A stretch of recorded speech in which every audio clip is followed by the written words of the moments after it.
Welcome to the 2022 Nusenda Credit Union Football State Championships 6-man and 8-man football seeding and selection show. Tonight, we will release the brackets for 6-man and 8-man football. Championship season is here.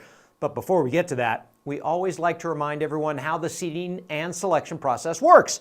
The seeding process is not the NMAA sitting in a room randomly deciding who should be the 1 seed, the 2 seed, etc., etc.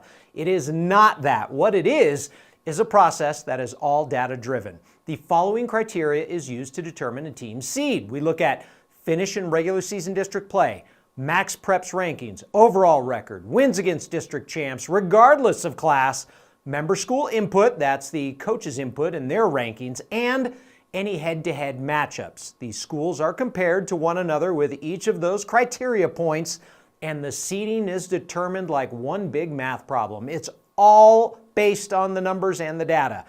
In the event of a tie among those criteria points, head-to-head will be used to break the tie. If there is no head-to-head competition or the head-to-head competition is tied, then max preps strength of schedule will be used to break the tie. There is no input given by the NMAA staff. Let me repeat that, no input by NMAA staff. It's all data driven based on those criteria points. Did you beat a district champ? Did you have a better record? Were you ranked higher? All of those things. There is no bias for or against any school or team.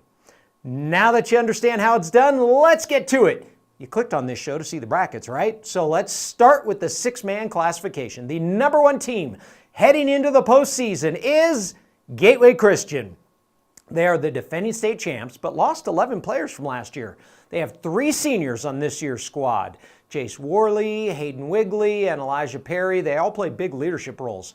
Offensively, they have a lot of sets, a lot of movement, and they've blown out the competition by a count of 432 to 37. Gateway Christian is currently on a 20-game win streak. They've played in the final 4 times since 2015. Gateway Christian has a long tradition of success. I think number 1 is always a good position to be in, because if you're there, it's because all the other coaches and everybody else knows that's where you deserve to be. I think we've played a good schedule. I think to this point, we probably are number 1, number 2, somewhere in there. So that's good. But again, you get in the playoffs and we've won as a lower seed and we've lost as a higher seed. So seeding, once you get in the playoffs, is irrelevant to me. It's just the guy in front of us, taking care of business, knowing who you got that week, getting the game plan in, making sure the kids are ready to the best of our ability, and then going out on Friday night and executing that game plan. Here's a look at the bracket. Gateway Christian's opponent is New Mexico School for the Deaf. Dora is the 4, Rhema is the 5. Rhema was last year's runner-up, but they are young this year with only 1 senior on the roster. Elida is your 3 seed, and they will take on Animus. Elida played in the final in 2019. Elida's only 2 losses are to Gateway Christian and Mountain Air. Mountain Air is unbeaten. They can score, averaging over 61 points a game. They're the 2 and will face Roy Mascaro. There is your 6-man football bracket. Let's move on to 8-man football. The number 1 seed in the 8-man football bracket goes to Lordsburg. The Mavericks are unbeaten. 11 seniors on this year's squad.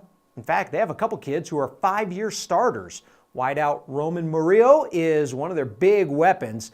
Making the move to 8-man football has been an adjustment for the Mavericks. Lordsburg hasn't won a state football title since 2016. This is my 6th season here. So I had these young men when they were in the 7th grade. And I don't know, it'd be pretty special group. I told them all when they were in junior high, I actually knew in 7th grade they were special. I could see that, how athletic they were. And that's that. I promised them, you guys stick together and great things are going to happen. And they've stuck it together for all these years. And it's been pretty special. And to bring another state championship to our community, and I guess that's a lot of these small communities. It's huge. This whole town, when you have a town that shuts down for football, it's special. I've been blessed to coach in a lot of different places, and that. And but there's the boys, small town football on Friday night. It's huge for your community. That's for sure. Yeah. It'd be great. God willing, it's a long ways to go to get that blue trophy. I'm just saying that's for sure. Here's a look at the rest of the 8-man football bracket. Lordsburg will face Manal, who won a district title with a victory over Legacy Academy on Friday. Tatum is your defending state champ. Tatum and Melrose played in each of the last 2 title games. Tatum gets Magdalena in the quarterfinals. Melrose has played in 6 title games since 2014.